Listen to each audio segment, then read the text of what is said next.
Hi, this is Thomas with Believe in the Run. This is Robbie with Believe in the Run. And this is Megan with Believe in the Run. And this is The Drop, New York edition recap. Yeah. New York City Marathon. Are you still tired? Yeah. I'm a little tired. Yeah. How about you, Meg? You seem pep full of energy. No, I'm a little tired. Didn't you go for a run this morning? I did. How far did you go? 8 miles. Okay. Yeah. I'm about to throw my phone through the brick wall. Before we get into it, I mean, Robbie, watching Megan run a 3:20 as she danced around the course, like, is that, I know we're going to get into this later, but it's ridiculous. Yeah, it's a little, I'd say it's insulting. It's insulting. Yeah. Yes, I would agree with you. I like, it looks like you're having fun. I mean, I know you're having fun, and I don't know. I don't even have words to describe it. Yeah, but let's wait. It was the most fun I've ever had in a marathon. All right, let's wait till we get to it and you can Okay. talk about it. All right. I'm not sure Robbie, those two words have ever been together in a sentence for me. Yeah. All right. Hey, you know what is good when you're tired though, Robbie? Yeah. Having a pillow to put your head on. Yeah. Sleep. It's very important. It's good for recovery. It's good for racing. It's good for a feeling. I yeah. like sleeping. It feels good. And we've talked about this brand before on here, but they're back sponsoring this episode again. It's Lagoon Sleep. We use their pillows every night. They're great. Yeah. Why do you think it's called Lagoon? Like, why did we call it Lagoon? I don't know.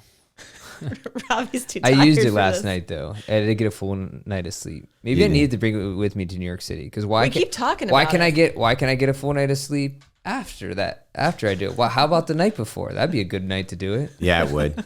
or 2 nights before. Yeah, any of those nights. You know, I really thought Pick like one. I cut out the alcohol for the last week. I thought I'll sleep really well, but my brain didn't work. You know what? It's because you didn't bring the Lagoon pillow with you. I think this is the key. Well, if someone wanted to get a Lagoon pillow they could bring with them, what would they do, Meg? Okay, so you can go to lagoonsleep.com/believe, and then there is a 2-minute sleep quiz on there, which is what you take in order. You think to it takes figure 2 out- minute? I think so. Okay. I mean, maybe if you're a speed quiz taker, you could do it in like one. just Yeah, I cheat didn't on feel it. like Who it took cares? too long. But yeah, We talked about this. You I don't. know. This is the quiz you don't want to cheat at. Yeah. So anyway, you can go there, take your sleep quiz, find out exactly what pillow is made for you, and then you can use code BELIEVE for 15% off your first purchase. So, Get it. Cool. Yeah. Do it. So the week leading up to it, did you feel like you got? I did not. I feel like I had good sleep until the nights I needed good sleep. That's what always happens. What the? Yeah. It's like anxiety and race nerves. I know, and And people coming into your hotel room late. yeah. Oh, I didn't Nah. have. you have to tell that. Yeah, I didn't have that.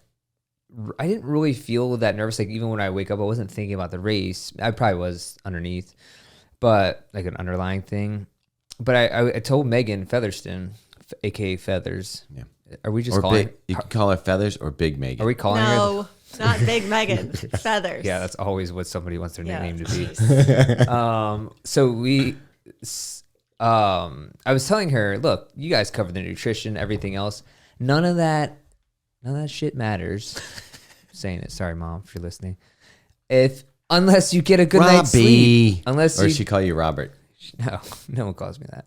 What does she call you? Except my New York City marathon entry, which I can't apparently edit ever for the rest of my life. Yeah. That, as far as New York is concerned, your name is Robert. Yeah. What does your mom call you? Robbie. She does? Yeah. For the whole time? Like when you were a Since little I've kid? existed. Yeah. Yeah. Yeah. Okay. So anyways, You're saying even if you do all those things right and you Yeah. don't get a good night's sleep, you're still kind of it's just screwed. that's it. But Like, I don't necessarily agree. I think you can use the adrenaline to get through, and then like maybe your recovery will be worse off. But I think you can get away with a couple bad nights of sleep. like 4.5 hour nights of sleep. You probably need a little more than that. I think Megan's wrong on this. I just, I feel, and that's something I feel like I could do all the other things right. But the night before marathon, if I get like this one, I think if you have that one night that's bad, like the marathon night, like because if you're jitters or you hydrated too much, so you're peeing all throughout the night. Yeah, I think you're fine. It's the days leading up to it. I feel like it's the 3 days leading up to it that if say the race was on Okay, Sunday, it okay. would be your Thursday, Friday, Saturday sleep. yeah. You're saying those are combined. more important. Yeah, combined. Okay, well, we could talk about this for like 20 minutes probably. And probably No one bore the cares. shit Yeah. out of everyone. Anyways, Let's talk about the weekend. yeah. All right, and we're going to get high energy here, people. Yeah. I don't know how. Yeah. Rev it up. I'm going to pound this coffee and the other Mortons I didn't use on the course. Do a didn't- bump of Morton. You didn't bring a 5-hour energy for this today? I should have done You that. really needed that. I'm actually mad because I left an energy drink in my room that some like new energy drink company was giving away on the street. And Street After energy. the race? Street Energy, no, like on Saturday. Oh. They were on near Central Park, and I wanted to try it, and I left it in my room, and I'm really. Do you remember the name of that's it? The most disappointing thing of my life, of my weekend. It's called Gorgie, G-O-R. See, this is working for them. Gorgie. Gorgie. Like pretty? Like, yeah. Oh, you're gorgie. G-O-R, look, G-I-E, clean energy drinks. 3 free drinks on us. Oh, looks like I'm good. There I'm you good. go. There, get them right now. Send me some gorgie. What do they make you pay for shipping or something? Probably. I And then think- a subscription. Yeah. It's like Oh, free. no. Your first month And your is social free. security number. Oh, dude, it's a rebate. You know that. Oh, Yeah. You got to actually do work. that's free. Yeah, that's free. 3 free paid drinks for them. Yeah. Anyways, so it's a sparkling zero sugar energy drink, bringing benefits from green tea, natural flavors, B vitamins, and more. Can I call, like, B, yeah, yes. come on. Yeah, I already said it, so you can go for it. You need to have the power of sugar. There's in caffeine in energy it. drink. There's Yeah. 150 milligrams of caffeine. And in it. B's, I guess. All right. Anyways. All right, yeah. Wow. Wow, we're getting derailed so fast. Yeah. This is going to be long. The train to New York City Meg, has been derailed. why don't you try to keep us on track It- today? Okay, I will. You talk. I won't interrupt you. Okay, well, that's clearly not going to happen. Sorry. Okay, but let's just start Friday, and we'll kind of go through it chronologically. So we trained up there was 6 of us from the Train to NYC team, All on a train. all on the train from Baltimore. Rest of people coming by planes. Yep. By automobile. How did? Heller was train. Okay. Everyone else is plane. This is a John Candy movie. Yeah. So anyway, we all got there. We checked into our hotel. We stayed at the Hilton Midtown. Which I have to say, if you like people watching, Yeah. it has the best lobby for this event. Like, you saw everybody. We saw Sharon Lokedi, last year's champion. We saw Laura Green walking through there. We saw who's the Who's Meb. the boss? no Lululemon. I want to call her Steeple Squigs, but it's Colleen not. Quigley. Colleen Quigley. Saw her there. I saw Meb. I saw Josh Cox, who had no idea who I was, and he was trying to place me because he was like, Yeah, he gave you a couple up and downs. yeah, like, he's like, who who is this are you? person? I think. Wait, did you say the person who won? No. Helen O'Beary. Yeah. I didn't see She her. was probably there. I'm pretty sure I saw her because I okay. saw Yeah. some people. In I mean, it was the hotel for on. the people. It's Yeah. where the athletes stay. Yeah. Yeah. Anyways, so that's a bit of advice if you want to be starstruck. Yeah. And it's it- also a good location. It was right on the course for the 5K dash Which and turned Abbott out to 5K be- dash. Make things a little more complicated when we were trying to get to our shakeout run. But anyway, we can get into that. So Friday we went to the Expo. We got our bibs. We went to. Okay, but let's talk a little bit about the Expo. Okay. First off, the New Balance store area was insane. Yeah. Like, it was huge, and it was getting people were buying the merchandise like it was the last. You could print a New Balance logo on a pack of cigarettes and they would sell it. Everything was flying off the shelves. Jarrett was real upset because he really wanted that pizza shirt, and that was sold gone. out. So it's kind of crazy because this guy John Sharp, it's like Burchett Sharp or something, but he's a fan of ours. He's like, Yeah. Super fan. You know who I'm talking about. Yeah, I right? met him. So he was really upset because he came all the way from the UK Mm-hmm. and they didn't have any more jackets. The jackets sold out. Yeah, like at 5 p.m. on Friday. Yeah. They were So- all sold out of the marathon That's jackets. Do you know what we did though? No. I had an extra jacket, Wow. so I put it down at the concierge, and because he was almost in tears in the Wow. when we were in the Mm-hmm. starting waves for the marathon. I said, "Look, I'll just put it downstairs. That's nice. You can grab it." Yeah. I actually gave away both my jackets as well. Did you really? Who'd you give yours to? So the one guy that's the trash guy from New York. The trash guy. He was a garbage man for Oh, yeah. New Got York it. City, Okay. and he He came out to our Not Will. No, his name's Nick. He came Nick, out to our okay. Tokyo Shakeout run. Yeah, and then I remember that. he contributed some of the thoughts to our article for the website. He's a small. Yeah, he's like maybe a medium, but the small fit him because a little bit big. A little big, yeah. Can I bring something up about him as well? Because this is Absolutely not. this is actually pertains to last week's podcast. Okay. So remember we were talking about like if you were a trash guy, if you would pick up good, like get good stuff, like money or whatever. Yeah. So he says that he does that. He'll pick up the change he sees on his routes. And last year he cashed out I think $78 in change, from his route. So am I impressed? Yeah, I was like, what's the number we're going for here? He said, yeah, I was just listening to the podcast from last week. That's not retirement. And got to the part of you talking about finding change on your runs. No joke. I actually collect all the change I find on my route and cash them in at the bank every year. Last year I had $78 and I rolled the change myself because screw Coinstar and their 10% fee. Okay. So somebody was upset with you about that because they're like, you could just get gift cards and they don't take any money out if you get the gift cards. Yeah. Apparently if you do like an Amazon gift card or Target. something, they won't take the 10%. At Coinstar? Yeah. Yeah. Oh, that's actually cool. I know. It changed your mind, didn't it? Yeah. You're like, I spent all that money at Amazon anyway. You'll spend it at Amazon. Right. Yeah. I mean, basically, I think $78 is good for a year of finding change. I'm trying to think about how, like, that's like a big bucket of coins. Yeah, that's a lot of money. Do you That's feel like you work for Amazon at this point? In what way? That like your job, you basically buy everything from Amazon because it's just that convenient. So it's like you work, you get a check, you buy stuff at Amazon. I actually don't buy anything from Amazon hardly anymore. Why? I don't like it. What happens when you need something I and just you're go like, to Target. I'm just right then there. you have to go somewhere. Yeah, I just don't like. For some reason, I've turned on Amazon. We canceled our Prime subscription. What? I don't use Alexa. I just don't like.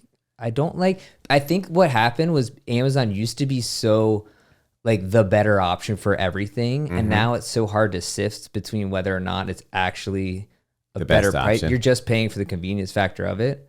And I've actually switched to where now I'm like, you know what? I can wait a week for something. I just don't care. I can't sometimes. We just No, do that. like we'll run out of collagen or something. Yeah. Amazon's there in an hour. Obviously, vitamins or collagen is not a priority for me. Yeah, but the crazy thing is though, like I'm paying also for the convenience of not having to deal with people. And, like, your go to time. Target, the parking lot.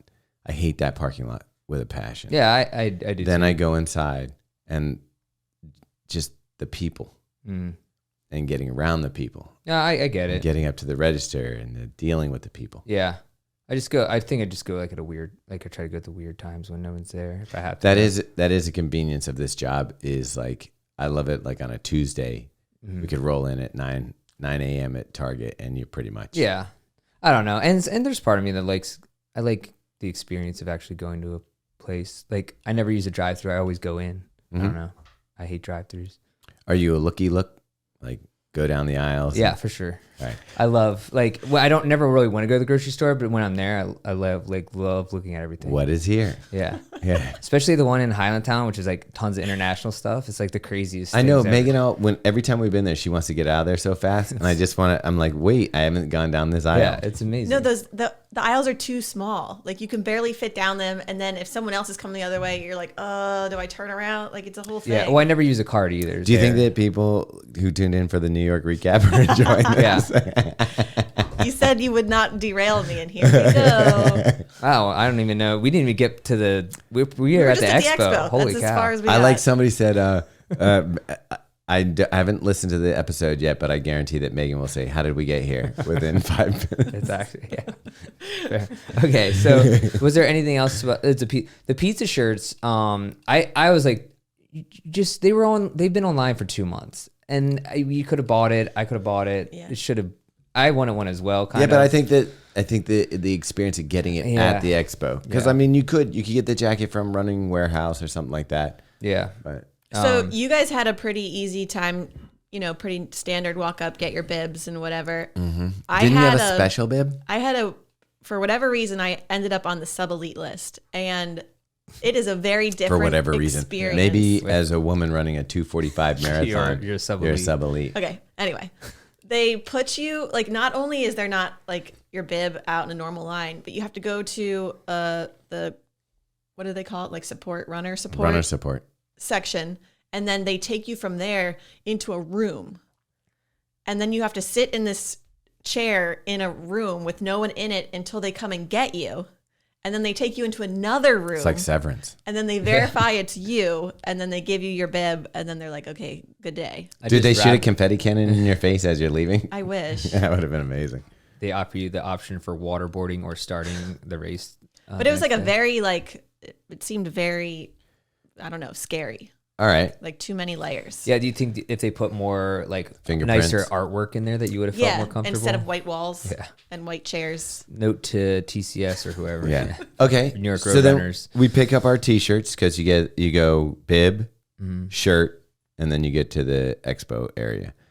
What did you think of your New York City long sleeve? Well, I tried shirt? to turn it down, and he refused to let me turn it down. He was Well, like, "No," he's like, "Take it." Yeah, they like, probably. "Nah, I really don't need it." He's like, "No, take it." They probably have to carry him home if you don't. I like didn't get mine. It's like, all right, fine. it. You know, It's okay. I'm just gonna give it away. my boys love them, Oh, okay. so I just give it to Henry or Theo, and There you go. they're all excited. Yeah, it was okay, but that was cool. You know, obviously saw some people there that we knew, and then we went basically straight from there to the New Balance. I don't know, pop-up headquarters or whatever. What do you call it? Levon. The Levon Center. Levon Midtown is where basically we lived for 24 hours. Some of us That's live there a where- little longer than others. Yeah, you guys skipped out on the party, but that's where we went for Allie Feller's live show with Ellie Kemper. And then Star of the Office and Well, I would say she's. Breakable she's- Kimmy Schmidt. Would you call her star of the office or? No, a supporting cast member. Yeah. Yeah. I did like one of the questions Allie asked was, is there a group text with the office people? And there is. And I kind of love that. That's pretty awesome. Wouldn't you like to be in it? Yeah. And then we came back. You guys were pretty tired. So Well, here's what happened.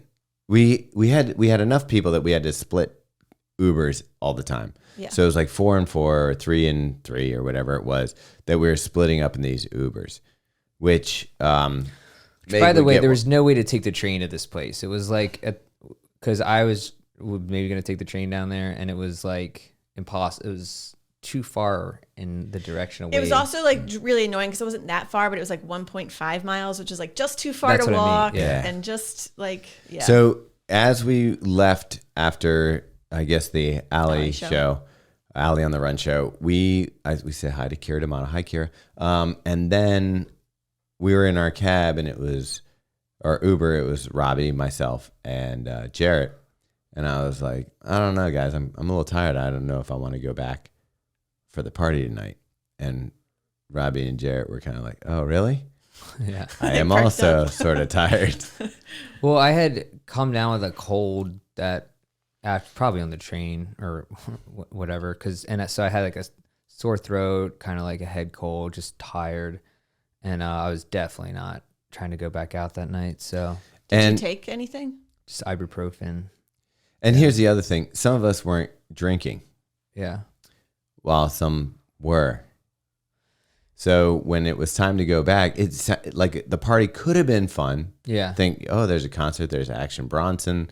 There's So they people to had- talk to. They had a panel, they had Action Bronson, and then karaoke. But it was all happening at the same Levon Midtown. So did the where we went. karaoke actually happen? Like kind of. Okay. So Megan went back with Meg Featherston, and those two per the weekend were having a good time. Mm-hmm. Yeah, so the party was fun. Megan and I had several beverages and a very good time. Meanwhile, back at the hotel, Thomas, you had a visitor. So I'm trying to go to sleep. I'm trying to get my sleep before the marathon. Obviously, I'm not feeling so well. I got a little bit of a head cold, but I'm just gonna get some rest. So I'm like, Meg, you guys go have fun. I'll be here, and I'll go to sleep. I'll see you when you get back. Probably you won't be out that late. So I am trying to go around 10 o'clock, falling asleep. Jarrett and I hung out, watched a little TV before he left. I go to sleep, and I get a knock, and I have my contacts out at this point. So I go up to the door, and I see people When you have your contacts out, you are pretty much blind. yeah. Yeah. When I have them in, I'm sort of blind. Yeah. Yeah. So I go through the door and I look through the people, and I don't know if it's the way they were standing, but it kind of looked like one was Megan and one was Feathers. But it was Jess Movald and her sister Jen. Okay. I'm in my underwear. Yeah. I open the door thinking that Megan forgot her key or whatever. And Jess like flies in. Like not just like, hey, can I come? It was like they both and I didn't know that. And her sister comes in. Wait, but so Jess had texted Thomas, but his phone is on Do Not Disturb after a sleep. certain time, so Okay. he didn't see it. Okay. So, you might, if I text you, hey, I'm coming to your room, Yeah. you might wait until I text you back to be like, Right. yeah, sure. Yeah. But she had lost her wallet, so Yeah. she was trying to find that. So Turns out she had her wallet the whole time in a place that you would keep a wallet. So that she came in and So they came in, they're rummaging through the room. Like I'm sitting on my bed in my underwear, kind of dazed because I you're guess like, that's kind of like 2-inch shorts in a way. that's what I said. I said, I shorts don't know why I feel weird because I've been in less clothing. while running. Yeah, while running. But at that moment, I felt a little awkward. Yeah. And they're like going through the room like it's getting ransacked by the police. Like, did you look under the bed? Did you like it was we were what do they call it? Tossing a room? You know what's funny is that I feel like I've worked with Jess like through getting some of the updates from New York City Marathon. I'm like a couple times I'd been like, hey, need that stuff. Like this is exactly what I would do in that situation. Mm-hmm. I feel like her and I are on the same wavelength in some ways. You know what? That's like, actually true. Like I get there is a common thread between you two. yeah. really, Like like kind of like a little absent-minded maybe. Like to I a feel like degree. sometimes Robbie is so in Robbie land Yeah. that he's not conscious of how it might be affecting the rest of the world. people around him. That's probably accurate. And I feel like Jess was like, I need my wallet. Yeah. It possibly could be in there. I would have been doing the same. Yeah. I don't care if it's 10 o'clock at night and you might be sleeping. Coming to get my wallet. Yeah. Which isn't there. Anyway. So wait, how did, so then what happened? So they go through the room. And so then I'm kind of up and I'm like, well, Meg should be back soon. Like it's 10:30. I don't know. That's the party's really cracking. So I go to just see stories to see, because I say, hey, take stories for our thing. We're here with New Balance. There's no stories. So I'm like, oh, I guess can't be that popping. And so I'm like, all right. So I'm trying to go back to sleep, but then you had that like little, like, Yeah. is someone coming through the door soon? Yeah. Is that? Oh yeah, that's because Ryan was with them, our assistant editor, who was staying in my room on the floor, and it was the same thing. I was like, Wait, did you tell him about the bed? no, I'll tell you. And then that was in the back of my mind as well. Like, Right. It's like, when's he coming in? Like, Exactly. So I'm now not sleeping. yeah, And I'm like, okay. So my phone is on silent, but I'm like, I'll check. And at around midnight, she goes, I'm on my way. It's a mile away. So I'm like, okay, I'm not going to fall asleep now because right. I'm just somebody's wait. going to be coming in the door in Yeah. 5 minutes, Yeah, 10 minutes, 20 minutes, 30 minutes. It's now getting Did you guys close get to pizza 1 on the o'clock. way? We got a nightcap. Nice. She comes in. The room smells like someone poured a bottle of Pinot Noir No, or Pinot Grigio. Okay. Yeah. Very sweet. over it. I'm like, hey, so where are you? I don't know. Did you stop here? I don't remember. Yes. We Okay. had a few many beverages. Anyway, Hey, it was a fun evening. You're having fun. We all got home safe. It was fine.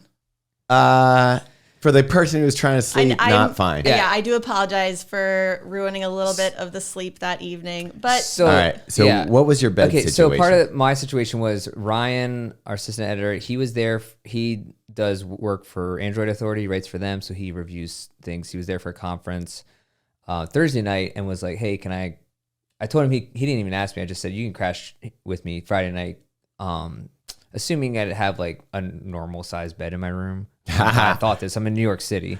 Oh, wait. We didn't describe why Jess was in the room looking for her wallet, Okay. because it pertains to the same thing that you're about to get to. It's bed size. Okay. yeah, the beds are small. They're like, I mean, they call them queens, but those feel like Those are not queens. twins. I don't even know if they're fulls. or fulls. I mean, Mine, I'll tell you how I know it's not a full. So I told him he could stay in a room, and then that bed, I was like, "There's no way I'm sleeping with you in this bed." Like, So you tried to get it'd a pull-out or something, a cot? yeah. So I called down and asked for a cot. They said the lady was like, "Okay," and just hung up. And I was like, "I don't think that's showing up." And so 5 hours later, when I came back to the room, I called down again, and this lady, she's like hostile from the start. She's like, "I don't, no, sir, we absolutely cannot do that for you. This would be a fire hazard. We cannot do that for your room. It is much too small. It would be right in front of the door." And I'm like, okay, I'm like looking at my room as she's speaking, and I'm like, there is 6 feet of space between the foot of my bed and the desk of the television. It would not be in front of the door. And I was arguing with her on the phone back and forth. I'm like, whatever. So then I'm looking up fire codes on my, like, I Google like New York City fire codes because I'm like looking for something to like prove her wrong on this and trying to like parse the intricacies of like, this is like the worst waste of my time. And then Got his lawyer hat on. And then there wasn't really any definitive, but I was pretty sure I was in the right. So I went back to the concierge and I was like, maybe I'll just get a different lady to like hook me up. So then this lady is like, it seems like it's on the way. She's like, well, there's certain rooms where we don't allow rollaway beds or cots. And then she calls someone, and I could tell it's the exact same woman that I had talked to before, because I could think I heard her say, "Is it room?" Like she's like, "Yeah, it is room 1840." I was like, "Damn it!" Like so screwed. She's like, "Screw that guy." So then Ryan just found there's like the baby cribs that they have. Yeah. Someone had one outside their room, and Stop. he didn't sleep in the crib, but he pulled the mat out of it. Still, that you could sleep on that mat is pretty impressive. that's Like this is the size of people we're talking about. He's 27, so like he can sleep on a floor still. Yeah. Anyways, but I was just like so annoyed because I was like, it was just one of those things. But anyways. All right, first check-in. Do we really need check-ins? This one's going to be a long podcast, people, so I'll just make it a little longer by checking in every once in a while. So hopefully you're having a good run today. You're enjoying yourself. If not, maybe you're doing a commute and you're like, you know what? I love it because a long podcast will get me back and forth. So sit back, enjoy. This is going to be a long one. Okay, so the next morning, Saturday, and we're going back to the Levon Midtown. Mm-hmm. But first, so we go outside to get Ubers, and the 5K dash is happening. Mm-hmm. So Did we get breakfast that morning? Did we pick a bagel that morning? Or was that after? I did, but you didn't.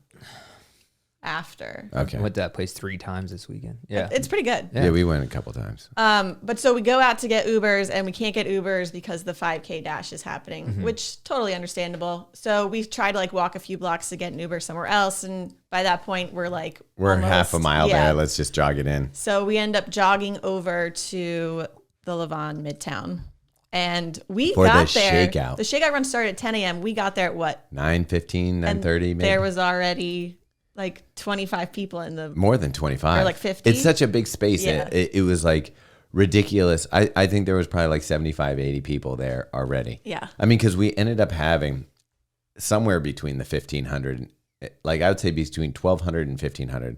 I don't know how we would count. Robbie missed the group picture because he started running off with like 30, 40 people. Yeah. Where I'm like, wait, screaming. how did that happen? My partner in crime, just Movold, was with me, and we were both like, "Let's go, everyone!" And then I had taken them across the street already to West Side Highway. Well, no, when you started going, I am like screaming at the top of my lungs. To me, yeah, I'm like, I saw everybody start running. I'm like, stop, and people just kept going, and I'm like, all right, you guys aren't in the picture, but it was like 50, 60 people that went off with Robbie and Jess Movold. To start the run. I didn't realize that happened. But before we got to that part, like we had the inside was there, and it was insane because we had Carlith Keys, Tommy Runs, Drew Whitcomb was there, Kafuzi, Matt Choi, Alex Herm, or Herm Runs. Who else was there? Runner Beans, Charlie Watson. 40 runs, but like the whole train in New York City. Yeah, 40 runs, all our trained at NYC people. So there was like a flurry of activities. By the way, like Kafuzi can't walk a step without getting someone asked. I actually didn't even see him there. That's how many Yeah. people were there. That's crazy. I didn't even talk to him Yeah. or see him. So inside was just like it looked like a music concert.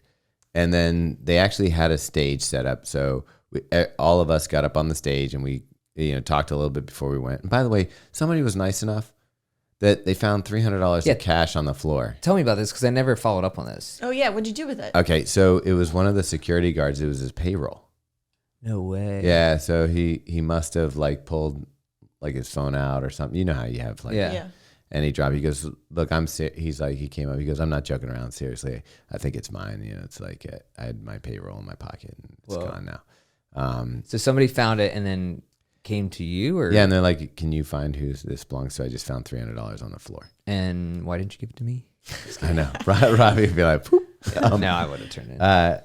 Anyway, so yeah, we got the money back to the guy, and then we were on stage, and it felt like a concert. Like we were standing above, a thousand or so people in this Levan space. Had like New Balance logos spinning in the wall behind us. They did a really good job, like with the interior of that space. Yeah, It looked cool. and then we got everybody out. So we started going out, and I'm like, "Oh wait, one of the photographers was like, hey, are we doing a group picture?" Yeah. And I was like, yeah, hold on. And I was like trying to push past people. And that's how thick it was. I was like trying to push past people to get outside. When I popped outside, I see all of us, like there was probably a few hundred people outside already. And I see like the edge breaking off and start to run. I'm like Robbie. screaming at the top of my lungs, hey, stop. And Oh yeah, and I should just stay out of shakeout runs from now on. why? Because then another one, remember I like asked them if they wanted to run extra, the guys from Spark, and then You got lost, and then well, I get lost on too. This was That's probably the easiest course not to get lost on. well then I didn't know where we were ending it, so we waited at Little Island, which was not past where everyone else was turning around, so we stopped for like 10 minutes after. We were just standing there for 10 minutes. I was like, I think they should be here soon, and then we were like, well, we'll just go back, and then you were turning around earlier. Well, the group picture looks ridiculous because it's crazy. it doesn't look as big as it is because what you don't realize, you just see the people in the front, and it was like 20 people deep, and there's people still inside, right? Yeah, so they were trying to take the photo from across the street, so it looks ridiculous. I got sort of, you can kind of see from the 360 that was on the Instagram there, but yeah, it was a massive amount of people, and then what was really crazy was going down the West Side Highway, and one of the best things was like you had all these people taking photos, like 40. You had Matt Choi, you had Kafuzi out there with their cameras, but 40's brother was running with a camera, and he was like looking behind himself and ran right into like one of those cement barriers. Oh no, really? Right at crotch level too. I was gonna say, did he hit his nuts? So my Houston one, I ran into a pole. Yeah. He ran into the barrier, Yeah. and then someone sent me a video of someone like nailing a pole. Oh, Like, I mean, I will say that there was more room on that path than I remembered. yeah. Like it is, because there's like kind of like two. There's like the bike lane, and there's like another path. At one point, though, it looked like a jailbreak. Like it was just like it was the bike path, the other path. But I do think it was doable, and it did spread out. But Especially for New York City, yeah. Yeah, and it was we were a solid caterpillar of people just moving down that thing. It was pretty awesome. Yeah, the guy, remember that horrible Central Park run that I had? And then there's like a guy who ran into me towards the end and like helped me for the last 3 miles. He was there. That's actually who ran with for the shakeout. Oh, that's nice. Charles. So that was cool to see him again. And he PR'd at the race. But yeah, so it was cool just like seeing it. Obviously, it was amazing seeing everyone.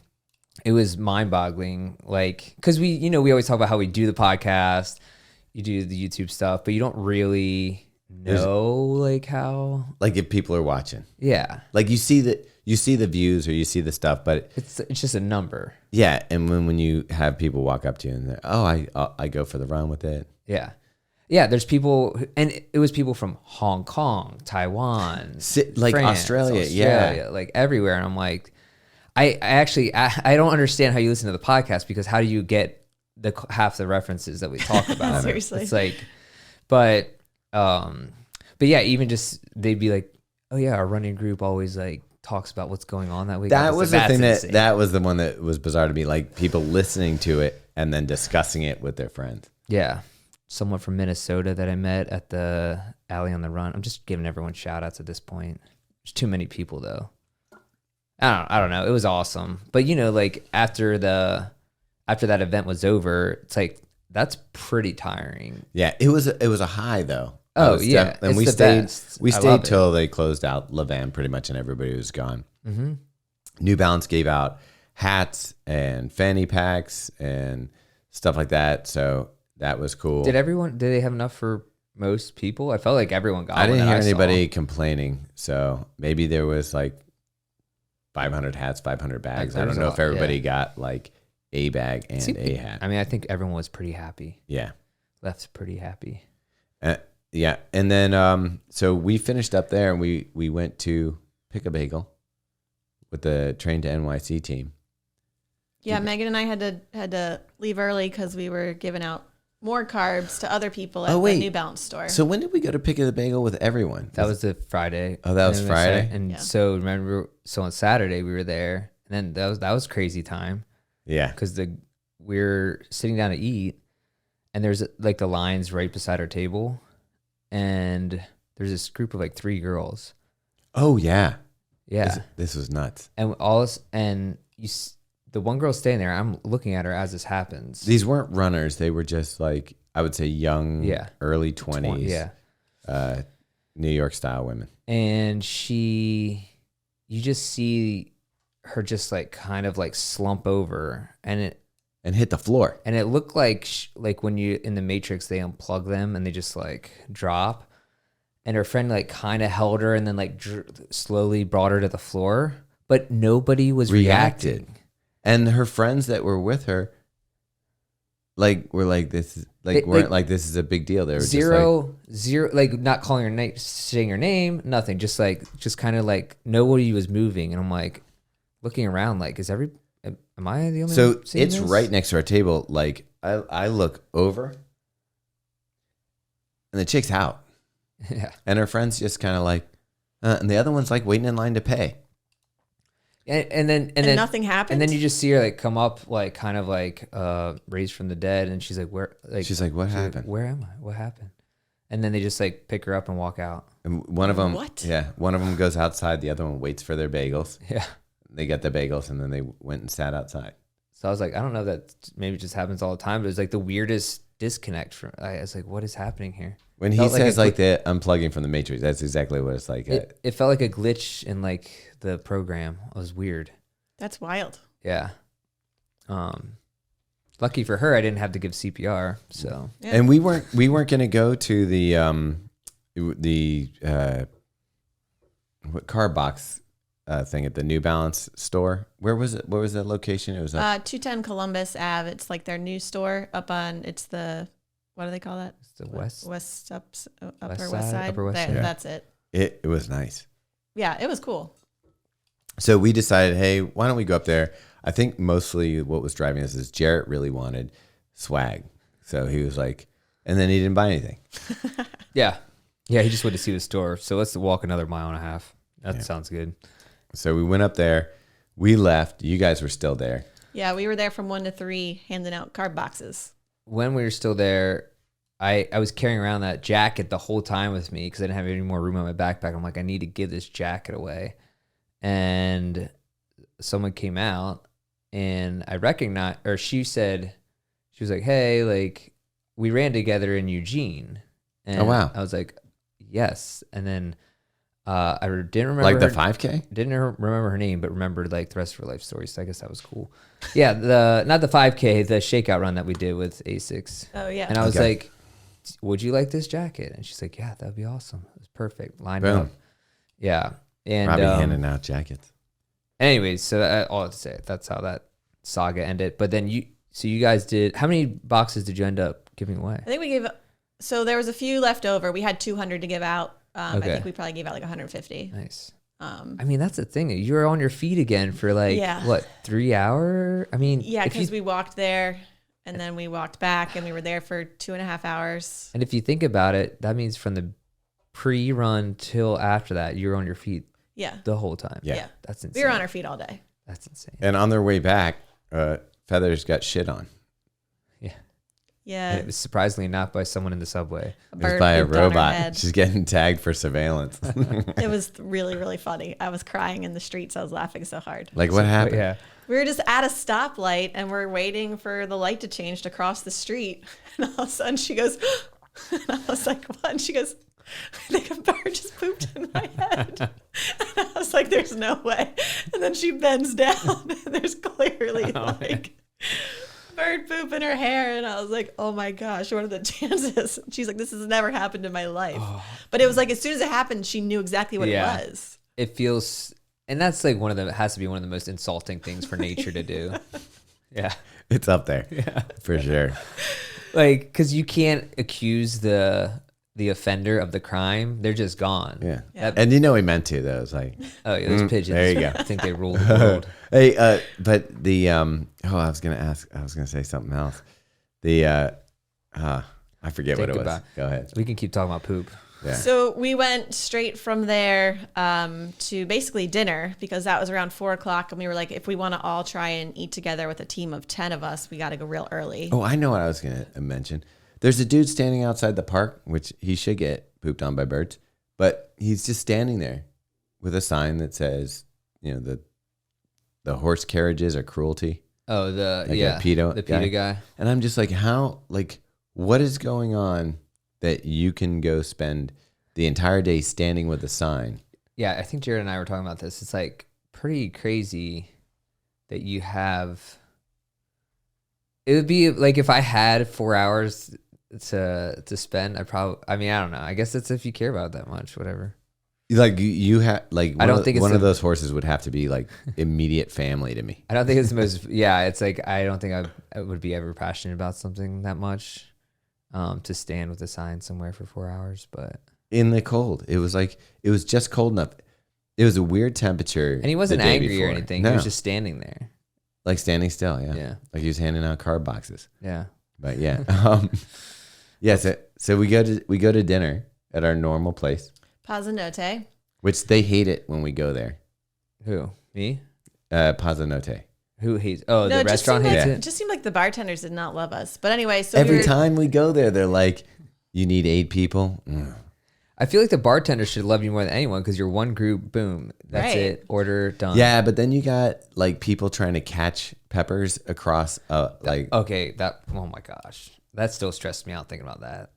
Okay, so we tried to get a table. We had no luck. So we ended up just sitting at the bar, but there wasn't enough space on one side. So we sat half of us on one side of the bar and the other side was the other half of us.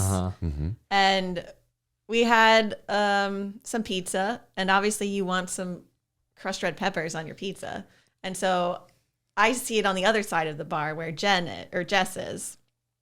And I'm like, I could walk over there and get it, or Jess could toss it across the bar to me. So we're talking about maybe 10 feet, maybe a little less, maybe 8 feet. But the problem is there's like glassware There's everywhere. Wine glasses everywhere. Like there's the ones that are empty that are hanging upside down right in front of Megan. There's the glasses that we're drinking out of. There's all sorts of stuff. Like anything could go wrong would be a disaster. But we went for it. Jess did a quick little toss. I caught it perfectly. When I saw it and happen, it was amazing. I'm thoroughly impressed by it, no, for sure. But it still stresses me out thinking about it. Yeah, you wouldn't want it. You wouldn't want Robbie it to looked happen away. again. Yeah. Which it almost did because then Jess wanted gosh. it back. Stop. And I was like, no, there's actually one over there. You're good. Okay. So we didn't do that's it. the one. Yeah, Yeah. that's the reason. Yeah. Anyways, so We all carved up, had pizza, I think. You guys had pasta. Yeah, we had ravioli. It was good. oh yeah, I went on a walk while we were waiting because I can't do the thing where you stand and like servers are trying to get by you all the time. Like while we were waiting to get a seat, like I just like it's the worst. So I just was like, I'll walk and then come back whenever our table was ready or whatever. And then I saw, this is actually kind of depressing, but I was in Central Park and basically saw, like, I was just sitting on a bench it's great people watching, except for when it's like this guy who's like verbally abusing his girlfriend or wife or something. Geez. and there are kids there, and then like they're crying. Like there was this point where like he had her in a headlock, and I thought they were like playing. I thought they were playing, and kind of like sat her down on a bench slowly, and I was like, oh, they're just like messing around. She was crying, and then Was she crying because of the headlock? yeah, I mean he was, and you could see him like leaning in, like Whoa. talking, and then they're like, and the little girl's crying, and this is like going on, and I'm like, it's like the most frustrating thing ever because you literally can't do anything because you're just like, Yeah. what can I do? What could I do? If I would try to intervene, I'd get my ass kicked, you know? And it's just, you have to watch it happen, and you're just like, cool. So that was terrible, but not to bring the mood down. But Yeah. I was like, oh, I'll sit on the bench in Central Park to have like a nice, just watch the people have, and then I had to see that shit. And so I was like, it was just like so frustrating because you're helpless in that situation. Plus, I mean, let's face it, he's willing to do that in public. Exactly what's going on. behind You the might make scenes. it worse. And the same, exactly. Like Yeah. if you actually say something. So it's just, I don't know if anyone has any Yeah, advice. that's a bummer, Robbie. Any advice what to do in that situation next time, let me know. But it was, so then I did that, came back to the restaurant, and we had dinner, and that was all good. But and then I guess it was pretty much, that was the night, Yep. right? Yeah. Because we had to be at the buses at like 5 a.m. So Yeah. we called Which- pretty early. Which was awesome that it was daylight savings. Yeah. Because when we set our alarm for like 4 or whatever to get up, it felt like a regular 5 a.m. and we get up at 5 anyway. So Yeah.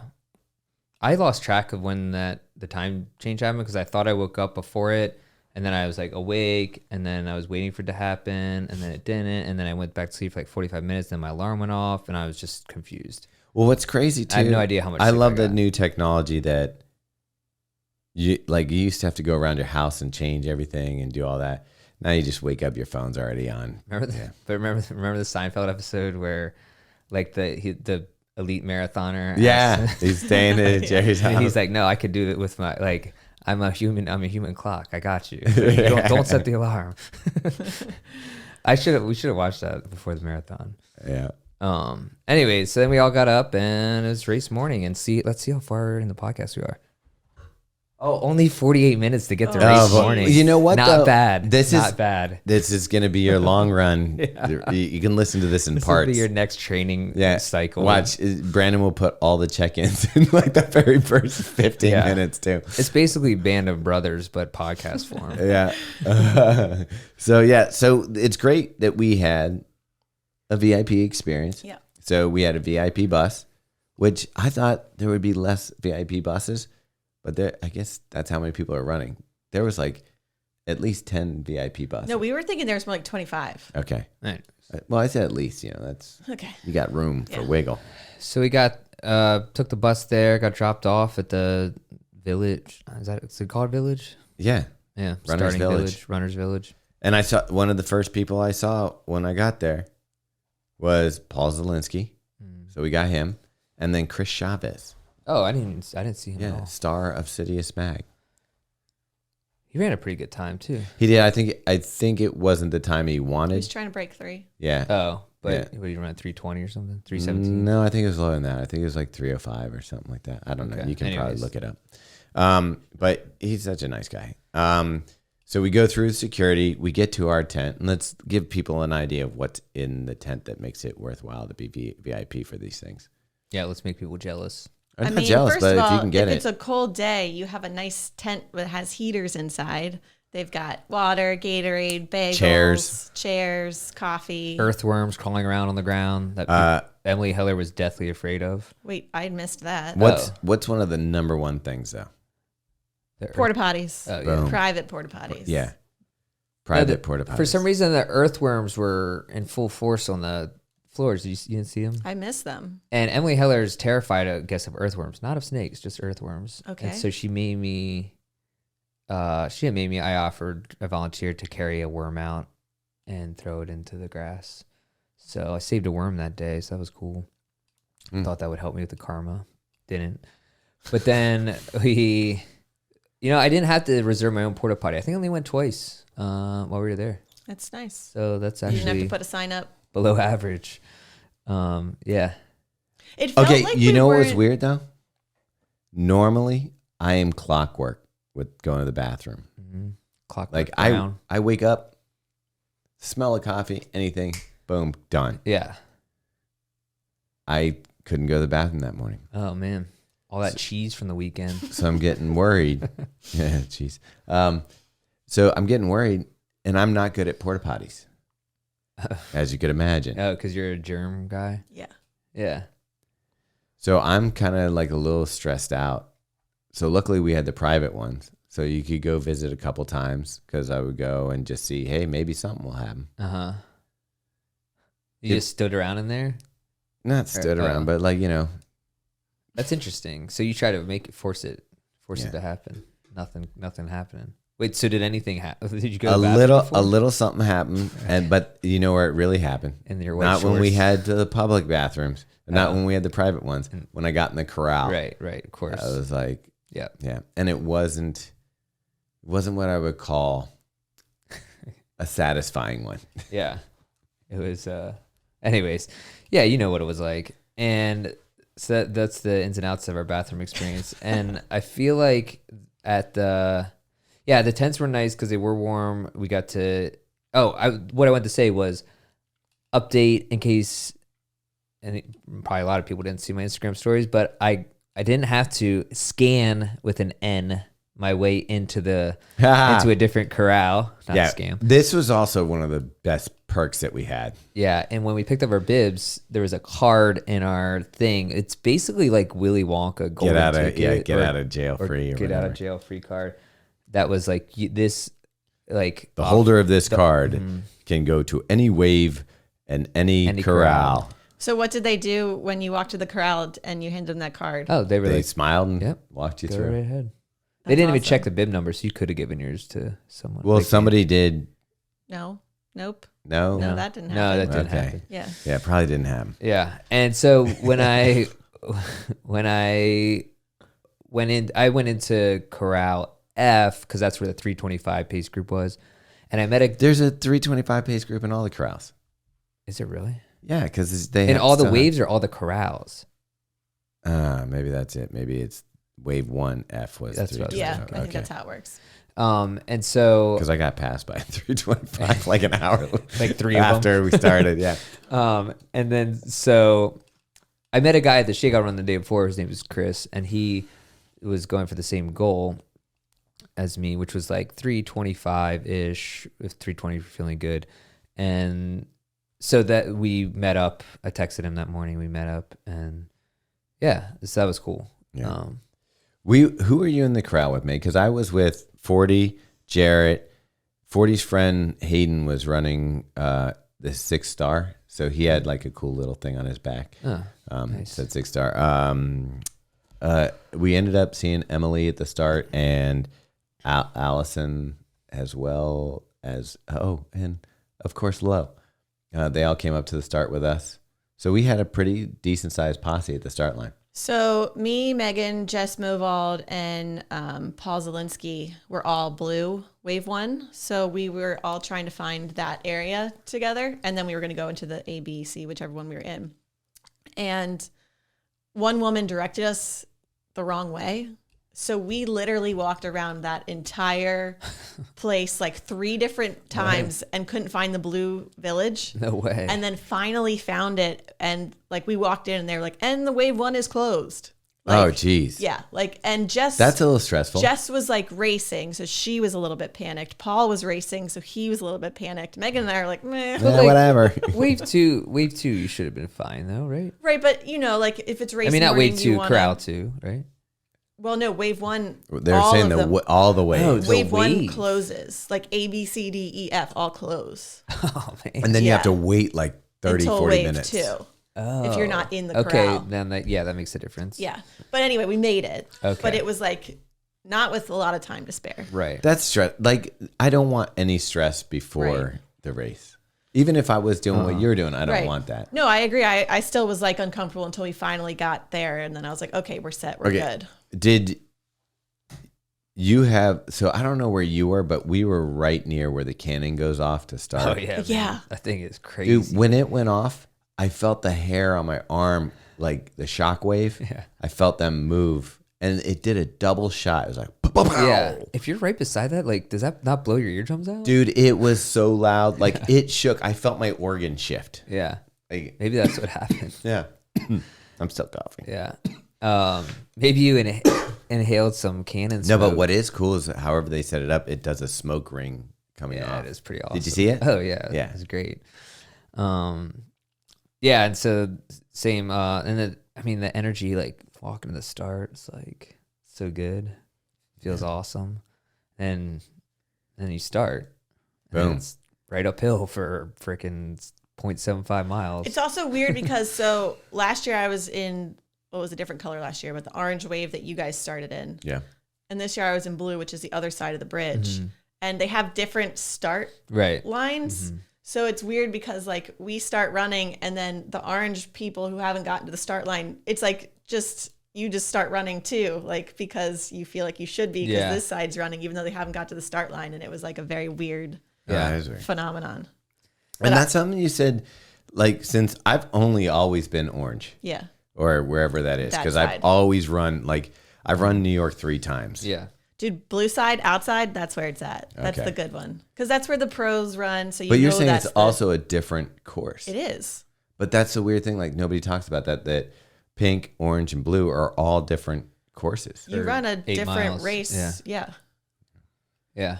It's crazy. I have to say, we started running, and I know it's uphill and stuff, but we were going out conservative. Like, I was like, we don't need, like, I'm like, I don't need to start giving effort until maybe, like, a lot of my workouts, I would do like 8-mile warm-ups and then start in with my paces. Yeah. And I was like, I can wait three miles, whatever, and start worrying about pace. But immediately, like, I thought, like, because we were in the front of wave 1, I was like, we got to be going out too fast because this is feeling like work. And we were running like a 9-minute mile. Oh no.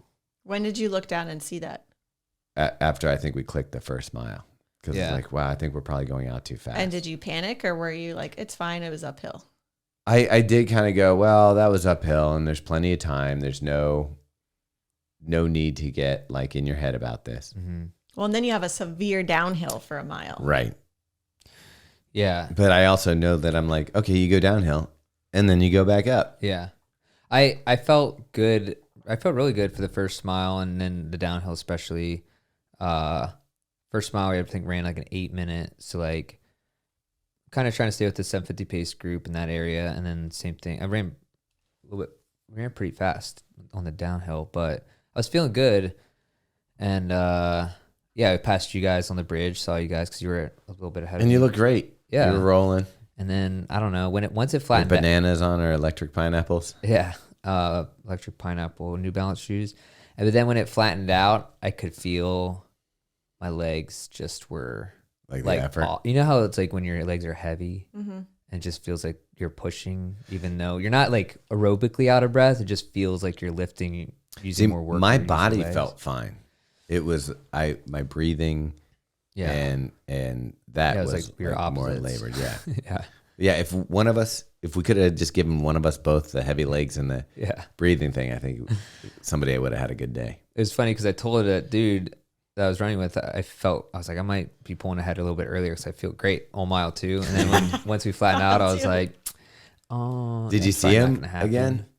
Well, so then I peeled off at mile 5 because I had to take a piss, and which was actually quite seamless. There was somebody coming out of the porta potty, and I dipped in right as they were coming out, and it only took like 40 seconds off. But 40 seconds to pee, that's a long time. I was wet for a while. Wow. Yeah. Hydrated. Yeah. And I looked at my watch as I was going, so I know exactly how long it was. And then, but then, I didn't see him after that because I was trying to catch back up with the running 737s, 740s, like 45s, like that range. But my legs, it's just so annoying because I ran the Baltimore Running Festival, similar course, similar vibe. And that was at the end of an 18-mile long run, 3 weeks ago. And I just felt so good. And I was 15, 20 seconds off that pace at mile 3 and didn't feel nearly as good. All right, second check-in. Man, sometimes you have to decide what you want out of a run. And in this particular case, for me, it all just came down to crossing that finish line. I'm still not sure I made the right decision, but actually, that's not true. I am glad I did it. I'm glad I finished. And maybe if you're out there and you're worried about doing your striders, or people hate it when you say striders, but when you're doing your strides, or you're thinking, do I really want to do, my coach said between 6 and 8 miles. And you're like, do I really want to do 8? Maybe I'll just cut it to 6. Do the extra distance, do the extra thing, hang in there, hold on, and just finish what you started. Yeah, we were running with 40, and 40 had said at the beginning of the race. So here's the night before, I called Jarrett and I said, hey, if I'm feeling good, I might leave you. If I'm not feeling good, you got to stay with me. Yeah. And sounds like a great deal. Yeah. What and a then, true friend. And then 40 was like, well, I'm going to run like a 4-hour marathon. Like, he's like, maybe I'll be sub 4 hours. And in my mind, my training was good. Yeah. Everything was well. I'm like, if I have a bad day, it'll be high 340s. If I have a good day, it'll be, low 330s. Yeah. Maybe if it's a great day, I'll break into the 320s. Right. But that's really where my head was at. And so when I tell you that I started feeling like it was going to be a rough day, it was like 3 miles in. I'm like, 40's running with us. Is he going for a 340? And it was just like a 4 hour. Yeah. And it was like, oh, and I'm like, wow, I'm already feeling like I'm struggling a bit. So at what mile was this when you're feeling like you're struggling? Probably 3 or 4. Okay. Yeah. That's a long day. Yeah. So I kept going. Has this happened to you before in other marathons? Like, have there been, you've run 40 marathons at this point? This was my 40th. So do you recall anywhere where? York, PA was one where, but I was still able, at that point, I was running like a 7:40 in the beginning. That's the other race where you were coughing. Yeah. So here's the thing. I was talking to Meg. So long story short, like, okay, this one I got taken out because I started coughing. I started getting like a tickle in my throat, and I start coughing, and then it gets out of control, and I cough so much that like I start gagging, like I'm going to throw up, and then a little blood starts coming out. So I said to Jarrett, at this point, I'm feeling that tickle, and I'm feeling the effort, and I'm like, dude, you may want to go, because I'm gonna have to take some walk breaks here. Right. And I really just was like, this is gonna be a long day. And Jared's like, really? You told me not to go. You won't be mad? I'm like, no, I won't be mad. Like, you just go. I'll just grit out. And part of my mind, I was like, I may have to DNF, and I don't want him to be like hanging out. So I ended up, the coughing didn't stop, and I stopped at the medical tent at 11, and they did the stethoscope and took my temperature. I think there was temperature and heart rate. And they're like, do you want to finish? And I was like, yeah. And they're like, okay, everything looks and sounds okay. Yeah. So I was like, all right. So I started going, and in mile 13, I'm coughing, I'm hacking, and I'm just like I'm spitting up like everywhere. And I'm just like, maybe I should drop out. And then I was like, well, I'm halfway. So I decided to keep going. Dude, there's no way. I'm DNFing 100% if that's happening. Yeah, I was like, I didn't want to do the 40th over again. I just wanted to be done with.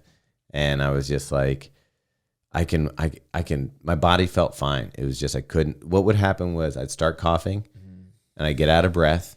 My heart rate would feel like it was spiking, and I'd have to stop. So was it also like logistically you didn't want to figure out how to get back? I did not want to have to figure out the trains and all that stuff.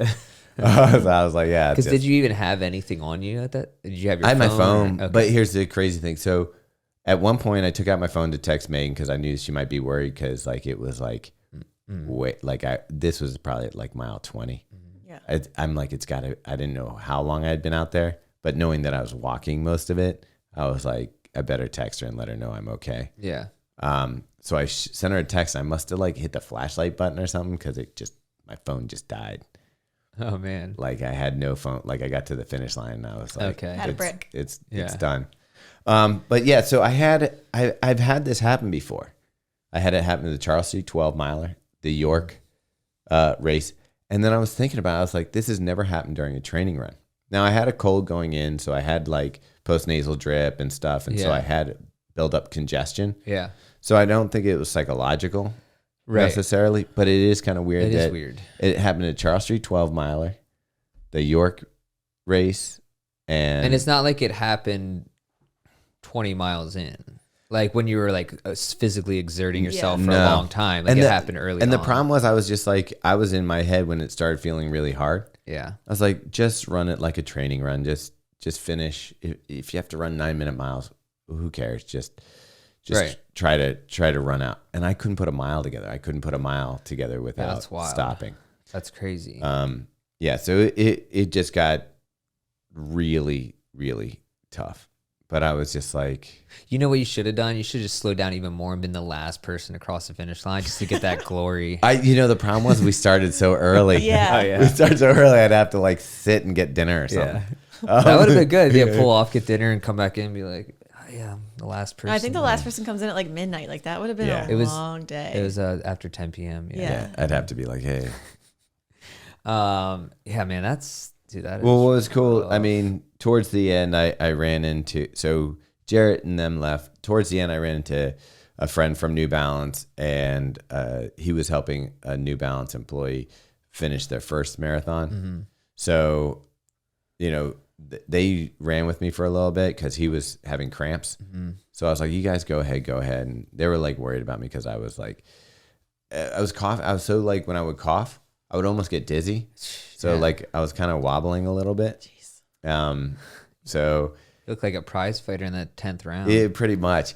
Have you looked at your photos yet? No, I Those haven't. Have gotta be They're gel. probably worse than Jared's. Well, no, it was funny because like every once in a while, I would be like, oh, thank God I was running when I went past. Like, were you feeling, because you had to have been walking at some points past people who knew believe in the run, right? Definitely. I was getting a lot of, hey Thomas, you got this. Sucks. Whatever. Dude, And you are, sucks. I did feel like I was like, I wish I had an invisibility cloak right now. Yeah. Because it is. And it was everybody was so nice and positive, but I was just like, no, you don't understand. Like, it's not but that's a weird thing about New York. They don't know when you started.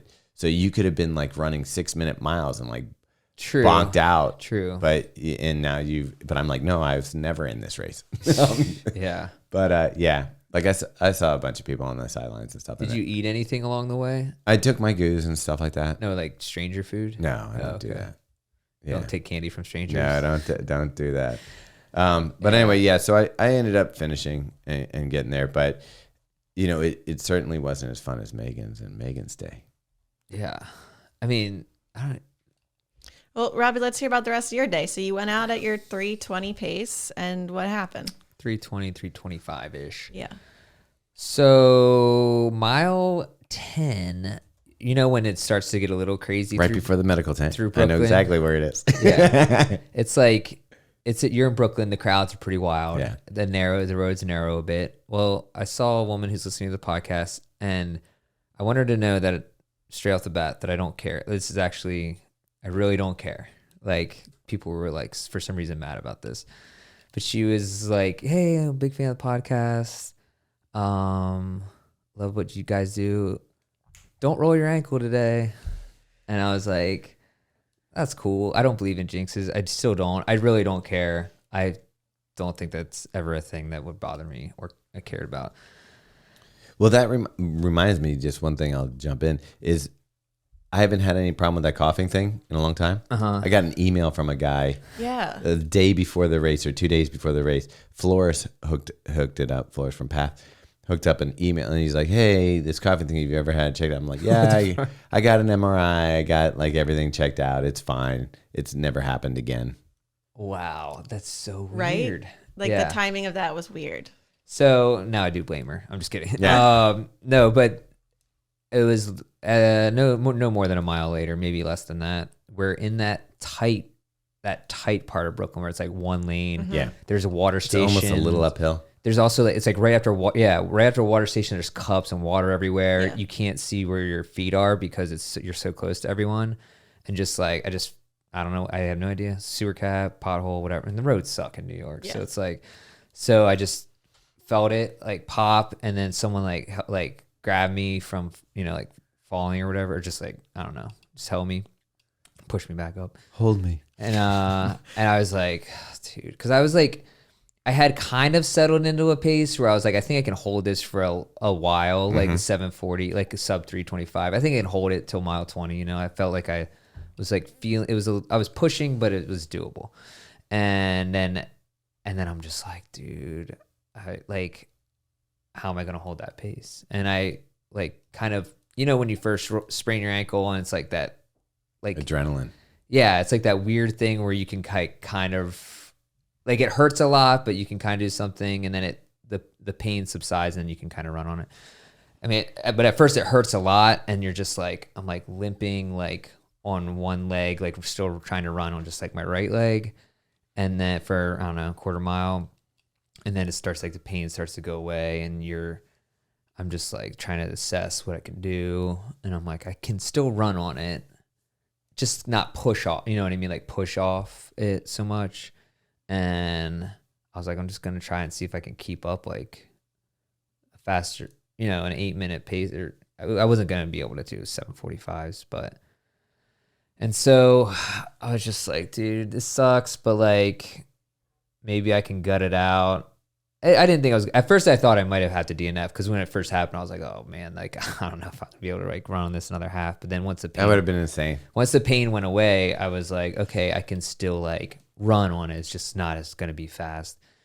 And then so I'm running, and another guy named Chris comes up to me, and he's like, you know, fan of the thing, podcast, whatever, believe in the run. And I was like, dude, I just rolled my ankle back there. Like, sucks. Like, I don't think I'm going to be able to get my time or whatever. And he was like, well, I have some Voltaren cream with me. I was like, are you serious, dude? And he's like, yeah, I use it for like my knee, and I brought it just in case.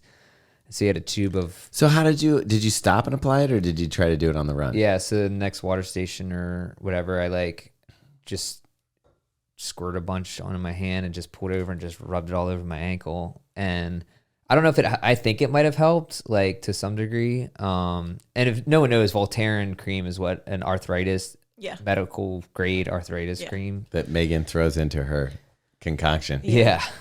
And so then we actually ran some more together. And then another guy, his name is Rob from New Jersey, he's a fan, and he started running with me.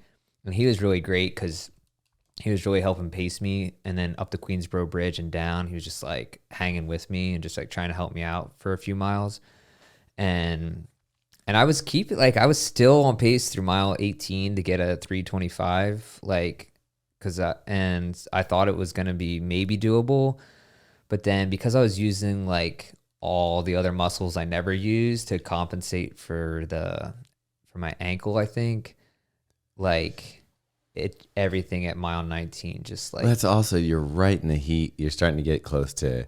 Yeah. I mean, it was also, I had been running for almost 20 miles, but you know, that little bridge, that sneaky little bridge. It's like the Bronx coming over from the Bronx. And that's right in the sun and everything. But it doesn't look like a big bridge. It's not, but it's where it is. Sucks. It's like right after the Queens. It's like a couple miles after Queensboro, just like another bridge. And then that's where everything just like started like seizing up, and like places I had not been seized before.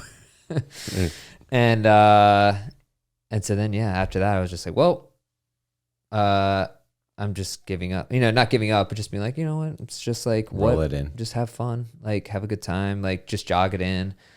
And I'm not, in some way, I was a little bit grateful that I rolled my ankle, because I felt like it gave me a new problem to work through, because it was a little stressful with felt like I was pushing, and it was just like annoying to like hold that pace. That was like a little bit hard. Took a little cap off. And I was like, well, now I have this to like focus on, instead of like my feeling terrible the other way.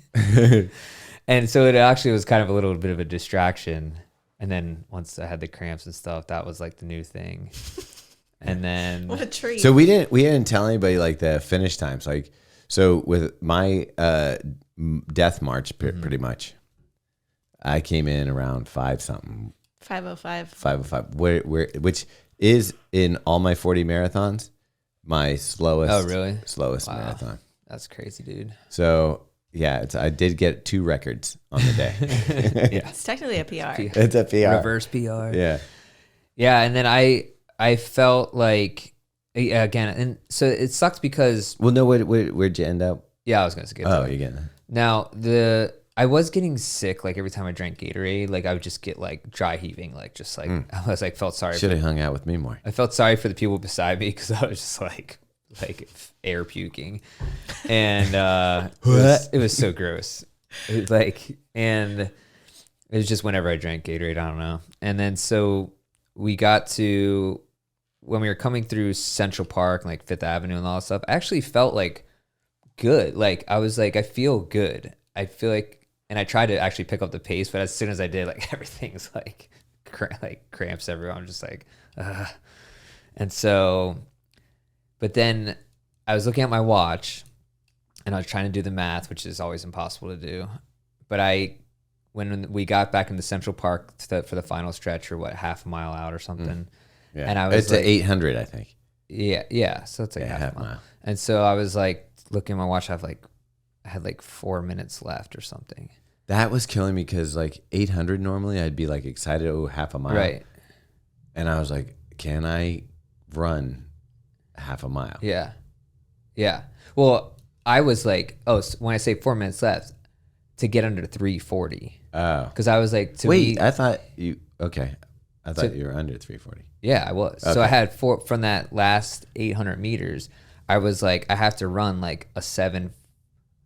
It was probably like, honestly, like a 7:30, 7:45 pace while trying to not cramp up and like just ignore the cramps. Uh-huh. And it's all uphill. And I was like, I have to get there. And I was just like, dude, it sucks so bad. And then I made it 3:39:57. So like, oh wow, just sneaked under. But Nice. like, what is your PR though? 3:27. All right. So that's why I wanted to go 3:25. It would have been nice, like just whatever. Just something new.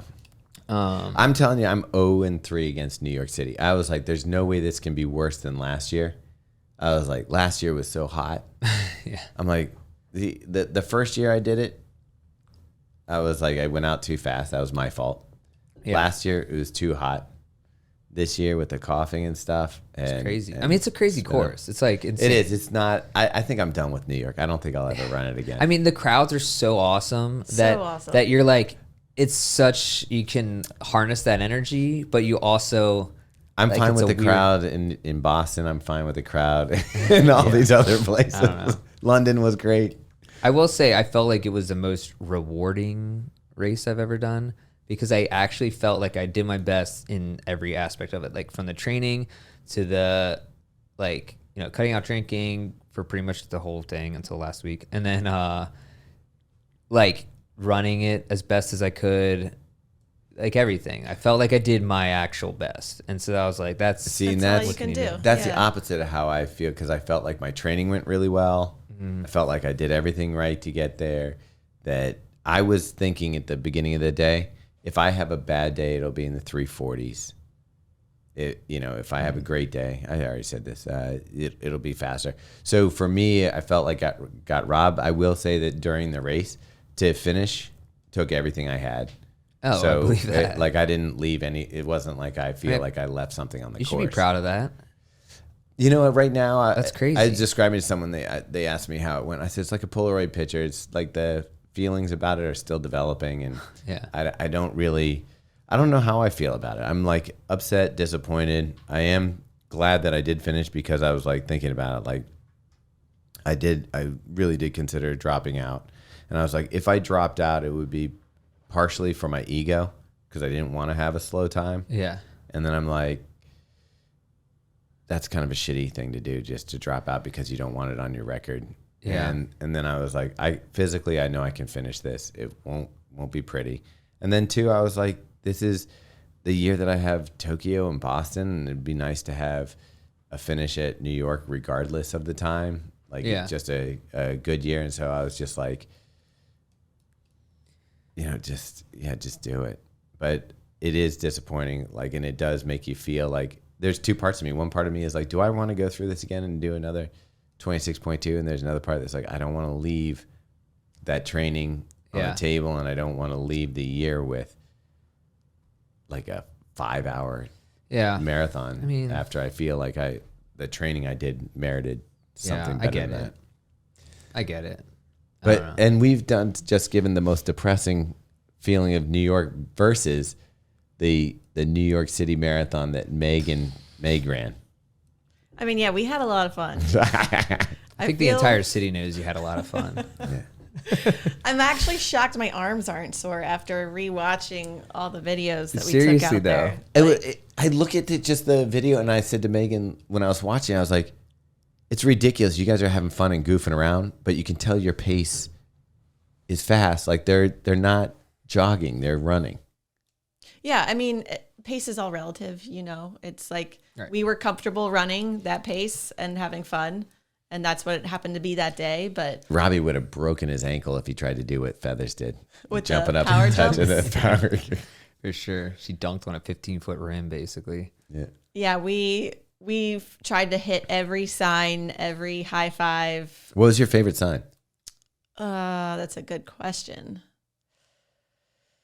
I don't remember now, but there was a bunch that like we laughed out loud. Did anyone have the Mario box? No, I didn't because see it. we really wanted to capture that because I was like, we'll stop and do that twice to get it on film, but it wasn't out there. And then, so I know I was getting shout outs. I know Robbie was getting shout outs.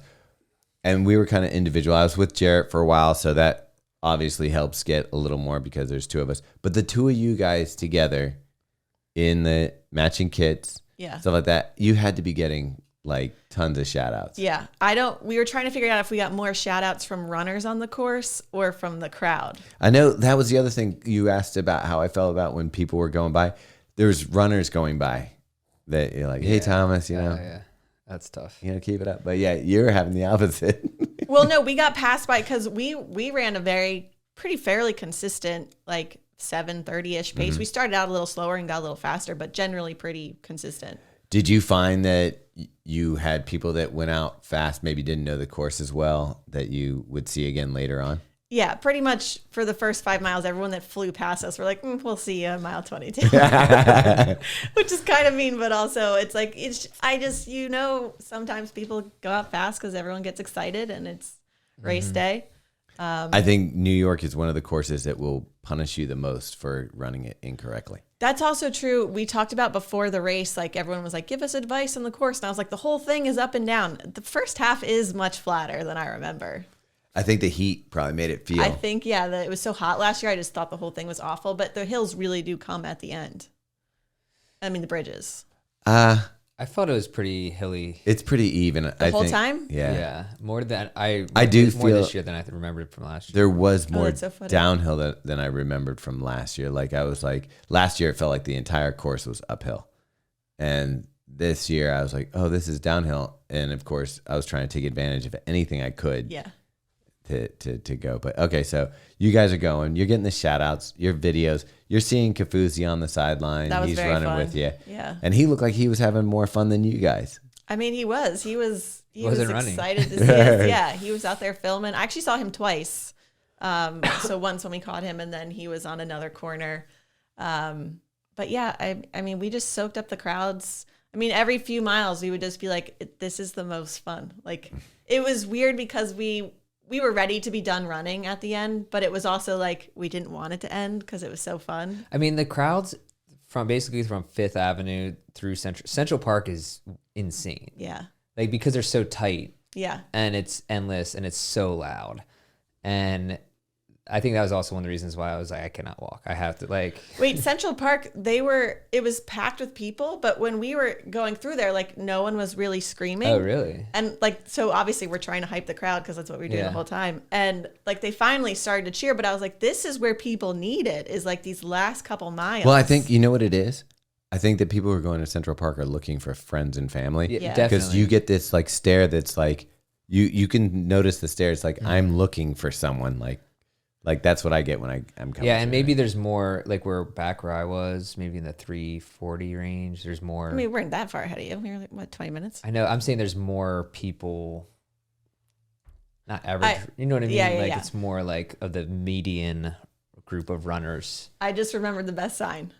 Okay, it wasn't for any other reason other than Megan is known as like the graham cracker queen or whatever. So someone had a sign that said "Go Graham," like for a dude. And Megan and I were like, "Yeah!" We're like screaming at her, and this girl looked so shocked Terrified. and was like, "Why are these women screaming at me?" And Meanwhile, Graham got a talking to. Yeah, right. Yeah. Why were these girls so into you? Yeah. and it didn't register for either of us until after we passed the sign, like what we had just done. That's and then amazing. we were laughing for like another mile over it. Oh man. Wouldn't you love to just be laughing your way through Central Park?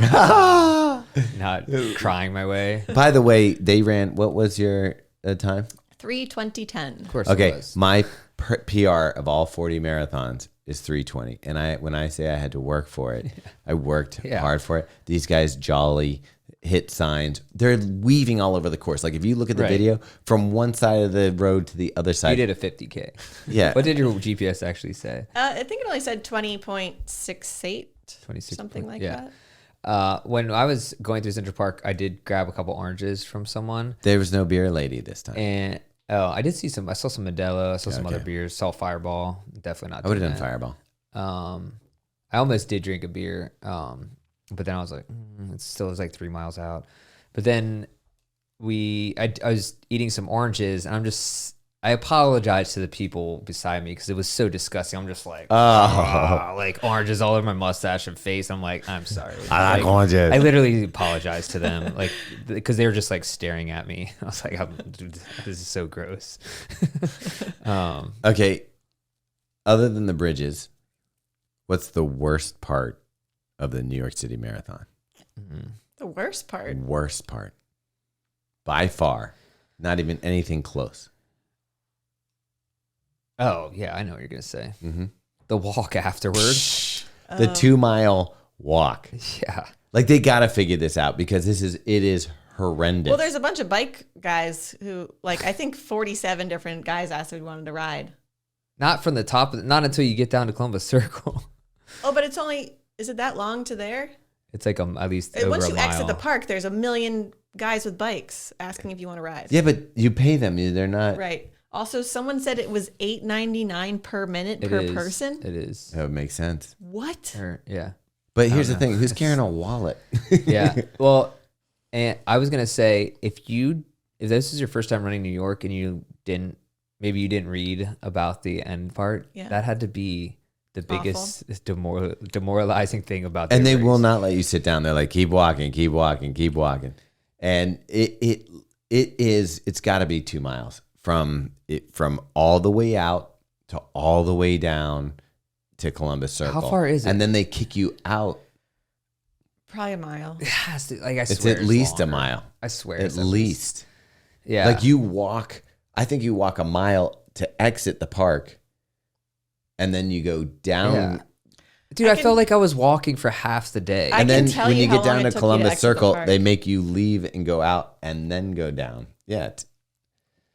Did I tell you that the Yankees, Aaron Judge walked right? Do you know who he is? No, but everyone kept talking about how there was an NHL He player walked in front of me. He's like the Yankees. He was star, in our tent Aaron at the beginning Judge. of the He day. walked like right in front of us as we were leaving.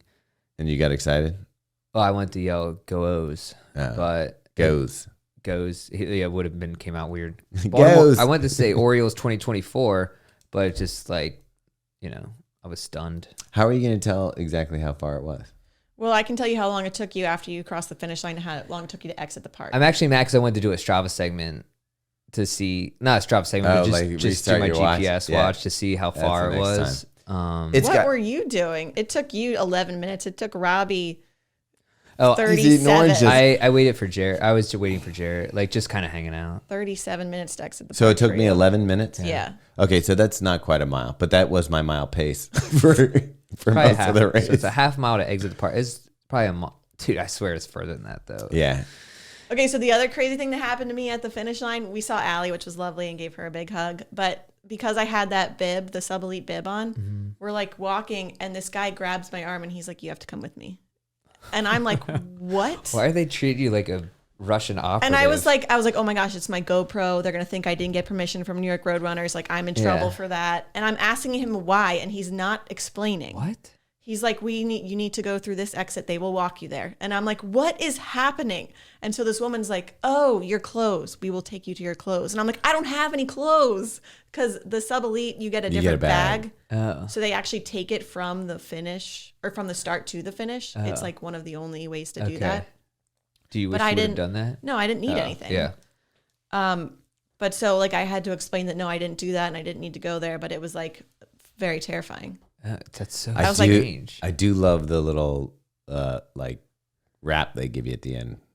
Yeah, that. Did you save yours? The poncho? I did, yeah. I have mine from last year. Same. And I have this one now. I didn't use the one from last year, but I was like, I can't throw this out. I know, I can't either because I'm like, I'm going to use this at some point. At some point, you'll be sitting on the sideline of a soccer game or something, and it'll be like the perfect, like, put on the ground, sit on, perfect. They give you like a cloak, basically, not an invisibility. It's like got cloak. like a polar fleece style interior. And then after the race, it's really nice, but way better than the space blankets. I mean, it's honestly a really good pre-race like throwaway, but also you like kind of don't want to throw it away. And also impossible to pack. It's huge. Yeah. So I was going to bring it this time, but I was like, I can't fit this in. I had the Ortlieb bag. You should have brought it. Why didn't you bring yours? I did. No, he's saying to throw away. Why didn't you bring your blue one from last year for your pre-race thing? Because I had other stuff. Okay. Oh. I had something more bougie. Okay. Yeah. I did want to bring up, like, during the race, because this drove me crazy, was when we were in the part of Brooklyn that was tight and just, like, so many people. The twisty ankle-y part? Yeah. There was a guy, and please let's speculate how this is even possible, running with his dog on a leash, and he had a bib, and the dog, it was like it was a tiny, like, terrier. Not like a type guide dog. It wasn't like blind. It was like clearly just like a pet, like small terrier type dog. Leash is 6 feet long, running with it in the tightest part of Brooklyn, where everybody's like tripping over each other. You could have stepped on the dog. And I'm like, why is I came close. And Robbie isn't as big of an animal lover as some. I love dogs. I always grew up with dogs. I want to have dogs at some point, but I just don't like when people are outside the rules. You're saying they're not being considerate. He must have like picked it up at like some point along the course. His friend probably was like, here's I don't know, foo-foo. but it made me so mad because I'm like, this is a really bad situation and also I don't think you should be running 26 miles with a tiny dog. Like, no, but also he definitely didn't. He didn't bring him to Staten Island. It's dangerous. It is very dangerous for everyone. Yeah, for the dog. Yeah. And anybody running around him. Yeah. And so I saw him in the finishing. This pissed me off because he might have finished before me. With the dog? Yeah, but the dog helped. Actually, I don't think he did. But I saw him on the walk out and someone was taking his picture and I took a picture. I was going to send him to Marathon Investigation. Not really. Did he have his dog? He did. And I was, in the finishing part. And no one said anything? I guess. But I was trying to see if I could find his bib number, but then apparently I deleted the photo because I thought it was a junk photo. So anyways, I went to look for it last night. I was like, I'm gonna have to look through. It's probably best you just leave that guy alone. I know, but like I don't know. Like, why would somebody do that? It's a horrible idea. Yeah. Anyways. Yeah. Anyway, we wrapped up the night. We went to the Carnegie Deli or something and got some sandwiches. And then went out and had a couple drinks. I think during dinner, to honor my friend Jarrett, I had a espresso martini. Yeah, you did. And I forgot about that. And then we went out and got drinks. I met a nasty German woman who I do not like at all. And then that was pretty much the end of that night. Yeah, we don't have to cover the end of the night. Yeah. Things went a little sideways. Although you ended up in Times Square. Yeah, I did did the tourist thing with Feathers and wife of Jarrett. We walked down to Times Square. Which I know it's like touristy, but it's cool, dude. It's just overstimulating. It's cool. No, look, it's really cool, and I know that people it is touristy, but when do you see buildings that are lit up like that? Amazing. It's like a fireworks show, and it's packed. Yeah, 9 o'clock at night. It's just insane. Like, if I lived in New York, you don't need to go there every day, right? But when you're visiting New York and it has like. It to me, I loved Blade Runner when I was a kid, and seeing like the the future was these moving billboards, and you're like, that'll never happen. That's crazy. And you go to Times Square, and it is that times like 20. It's like things that you never thought of and people are happening. And people from like everywhere, all over the world. It's just the wildest scene. The amount of languages you hear. Yeah. Yeah, it's great. Yeah. Yeah, I wouldn't probably want to be there if I was like living there. Like if you're Mac or somebody, it's probably like, whatever. But and you and me were stealing some chicken tenders off people's plates at that New Balance thing. yeah. Yeah. Wait, That's gross. were you no? Okay, yeah. Jarrett was one that benefited from it. I did then after you did. They had this table had all these tenders on there, and I was like, "Are you gonna eat those? Because it looks like you're not." What it was I think they came around and gave appetizers to everybody. We got there late, Okay. so that was what was left over. That's why I didn't care. So I grabbed a chicken tender, and Jarrett was like, "Oh," and I was like, "Do you want one?" He's like, "Yeah." Yeah. I like grabbed him one. Dude, they were good. Yeah. I hit the spot. So if people are still listening, should we cover it? Yeah, let's go over this quick. Oh yeah. All right, final check-in. There's so many things to be grateful for, and even when things don't go your way, you have to look for the positive things. The community that I got to be around this weekend, the love and support of people just coming out to the shakeout run, to being part of the New York City Marathon, people cheering on the sidelines, seeing people that we didn't get a chance to do stuff with, like the other brands that were out there that were providing love and support and all sorts of activities for runners outside of the race. It's just such a fun thing to be around, and these races are really becoming a celebration of everything running. So even if you're not running or in one of these races, you should probably look at booking that weekend, going out there. There's enough stuff going alongside of the marathons that you're going to want to be part of it. Brands release shoes. They have all sorts of stuff going on. So check it out. Be part of it. Be part of the fun. Cheer people on. And if maybe you're running in it. But anyway, keep doing it. Keep being part of the community. And you got a home here. We're going to have a full review out. Wait. so- What Hold on. say? I was gonna say, and then we did do one more thing the next morning. We had like a little recovery. breakfast with New Recovery Balance and Fleet Feet. Yeah. And luckily, they weren't paying us for that because we came with the energy of people that weren't ready to be there. I think everyone was on the same page with that energy level. Everyone had run a marathon. They were doing a 1 mile shakeout what? run. And they're like, "Are you guys coming?" We're like, "Mm-mm." Coming where? Like, did you provide a hoverboard for me? 'Cause Yeah, a wheelchair. no. Wait, that was the best part of that morning is Robbie was not aware that there was going to be this run walk, and they announced it right beforehand, and I already knew we weren't going to participate. they were like- But they were like, "Believe in the run." Yeah. And I was like, "Mm-mm, mm-mm." And then it was funny because they also tried to call us up. They're like, "Hey, it's the Believe in the Run New Balance shakeout." And we're like, "Mm-mm." They're like, "Come on up, guys." And all of us were like, Yeah. But the look on Robbie's face when he thought that we had to go for this run was the funniest thing I've ever seen in my life. I've never seen him look more scared. like panic. Like panic was all like, over no. his face. No. I mean, just walking to that run with all my bags on my back, and it was uphill at one point, was as I felt like as hard as the last half mile of the marathon. I was like, dude, this is So good. In the morning, Robbie was like, "I don't know if I can carry my bags." Yeah, like when I got out of bed, I was like, I don't think I can actually carry anything. But Meanwhile, we carried our bags, but we also went up and down in the train station. We had to go upstairs with it, like not escalators, stairs and stuff.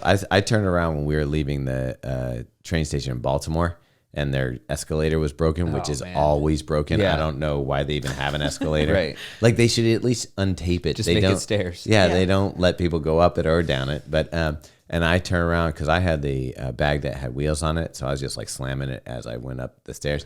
I turned around. Robbie's got his North Face bag packed to the gills on his back, and I'm like, I want to watch this. Once, dude, just even walking down here to record the podcast, I was like, one step. Yeah, I know. I heard that. I was like, is there 7 people coming down the stairs, or is that just Robbie taking one step at a time? Dude, it still hurts so bad. I should have taken your Epsom salt bath last night. Tonight, there's still time. All right. Yeah. Why does it hurt? How can muscles hurt so much? I don't understand it. What is going on inside of muscles that makes that happen? They're being torn apart. Yeah, they're is that actually really- micro tears. Yeah. Oh man. Yeah. Sorry, muscles. Sorry, muscles. It's crazy. Are you eating protein today?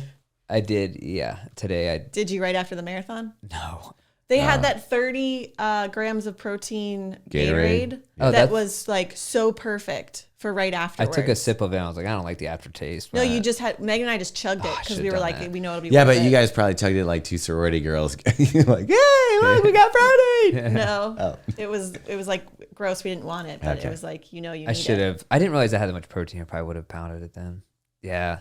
Yeah, because I didn't. I ate, there was a little protein bar. Okay. So yeah. I got that. That down. only had 10 grams. Yeah, but I couldn't. I was Yeah. not. Yeah. So I didn't. I was thinking about it, and after we were finished, we didn't the whole walk back to the hotel. Sat down. I did pound one of those Element Yeah. hydration packs, and then a Reese's peanut butter cup. By the way, we're getting more of those. Solid. Nice, but I didn't. I thought about it. I was like, I haven't between dinner and when I ate before the race, legitimately 10 hours Yeah. of not eating. Yeah. 9-10 hours. That That's doesn't crazy. That doesn't help with recovery. No, not at all. Yeah. So, yeah. Sorry, muscles. Also, didn't ice my ankle whatsoever. In fact, just Well, walked you're around probably all night long. Yeah, but you're probably like, I'm done.